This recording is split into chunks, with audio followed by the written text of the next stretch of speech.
Hello everyone and welcome to Sit Shadow Work. So what exactly is Sit Shadow Work? Sit shadow work is very different from regular shadow work. So regular shadow work is looking at your unconscious thoughts, feelings, memories, behaviors, using something like a journal, for example, where people will just fill out the blanks and see if they can tap into their unconscious. For me, that's not deep enough, and it's not necessarily what Jung would have suggested, although he did recommend journaling, but he was very much a believer of looking at ourselves in a much deeper level, using unconscious images, using symbolic images. That is the language of the unconscious. So we use the language of the unconscious to go deeper into our own unconscious. So that's why I will use, let's say, the archetypal images of the scorpion and the frog. Those images have stood the test of time. Using talking animal stories is part of fables, the fable tradition, which has been used for thousands of years to deliver a moral or a message to people. So, for example, Aesop's fables, which is where the scorpion and the frog fable potentially originated from. So I use the scorpion and the frog story to help people to understand more about their own unconscious, using the symbolism and the imagery, the archetypal imagery of the scorpion and the frog. And so it goes not just to your conscious understanding, not even just to your personal unconscious, which is what you consciously are aware of, but then it also goes to the third layer of consciousness, which is the collective unconscious. And it's the collective unconscious where we have the deepest, most ingrained behaviors, let's say. This is what we inherit from our ancestors. This is things like ancestral memories, memories that are stored in the brainstem. We have things like epigenetics, which is talking about inherited cultural grief and things like that. So those sorts of things are very deep-seated in our collective unconscious that we inherit from other people or the world around us. And so the personal unconscious, the collective unconscious, and becoming conscious of what's in the unconscious, that's the purpose of going and using the symbolic stories and images in Sit Shadow Work. So it's grounded in research. It's been used now for many years with literally thousands of people, and the research has been refined. The SIT tools are now evidence-based. So the difference between, let's say, regular shadow work and story image therapy shadow work is that the story image therapy symbolism of the stories and the images, the SIT tools, are actually grounded in research. And not only that, but I've actually used those SIT tools on myself as the originator of the therapy, and also the originator of Sit Shadow Work, which is story image therapy shadow work. I've actually used those tools on myself to help heal my own wounds, which is very important, I think, because if you're going to be using a method, any method, yes, you can spend a lot of money and it may or it may not be effective.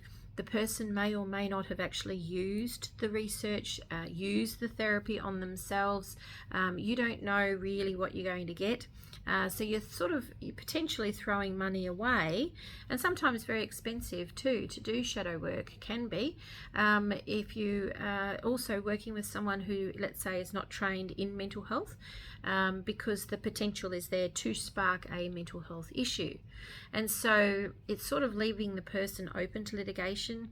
It's also leaving the client in a vulnerable position where you don't know whether the tools that are being used on you are in fact evidence-based, grounded in research, the person's trained or not trained in doing shadow work using evidence-based tools.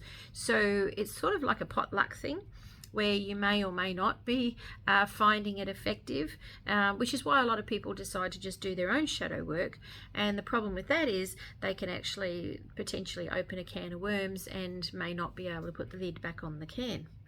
So I say to people, it is really important that you have a trained shadow work practitioner beside you, somebody who does understand mental health, who can know whether to refer you to the appropriate service.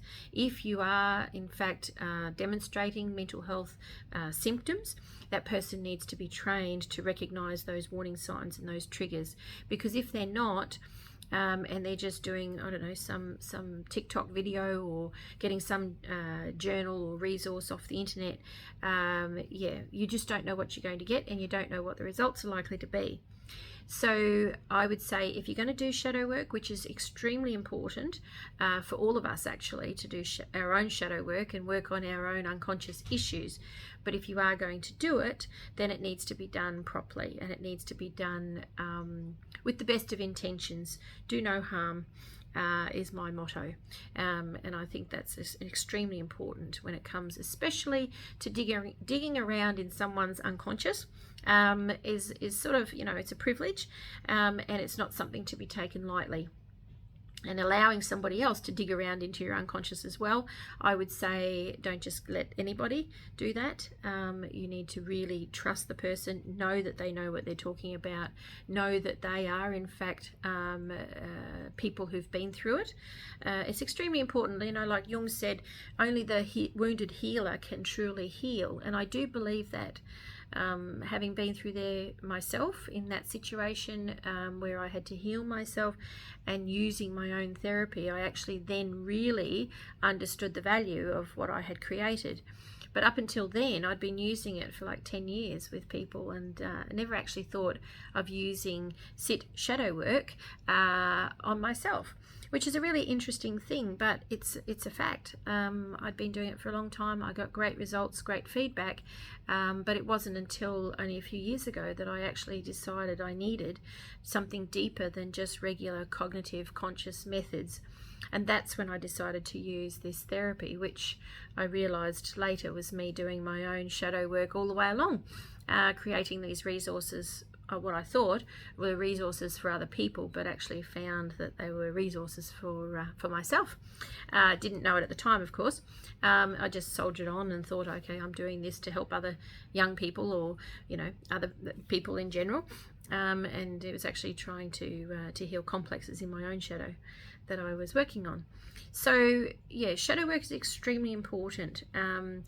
And why do we have to do it? Is because we will have these unconscious thoughts, feelings, memories, behaviors that are popping up, sometimes in the most unpleasant ways, sometimes in ways that we would much rather that they didn't. And so they will, let's say, potentially sabotage our own personal relationships. They will make us feel inadequate, or they'll make us feel like we're not good enough. How do we overcome those things? First step is we have to become conscious of what's in our unconscious, because we can't change what we don't recognize. So once we recognize the complexes that are in our shadow, we are then in a position to be able to work on the shadow, that shadow self. But we can't do it until we are in fact ready. And that's why I say to people, it's a process. It's not something that's easy. It's not something that's necessarily fun. But it is something that is needed. If we want to develop personally and professionally, we have to start to recognize not just the things that we like and admire about ourselves, but actually the things that we dislike and we tend to squash down or suppress, or don't want to acknowledge the inadequacies, let's say, or the insecurities that we might have. And yet we've all got them. We've all got things, issues in our unconscious, unresolved complexes that we have to work on. And so it's not an easy thing to actually admit that we've got these issues, and that we do need to go deeper, and we do need to work on these areas in a much deeper way. It's not something that's an easy thing to admit.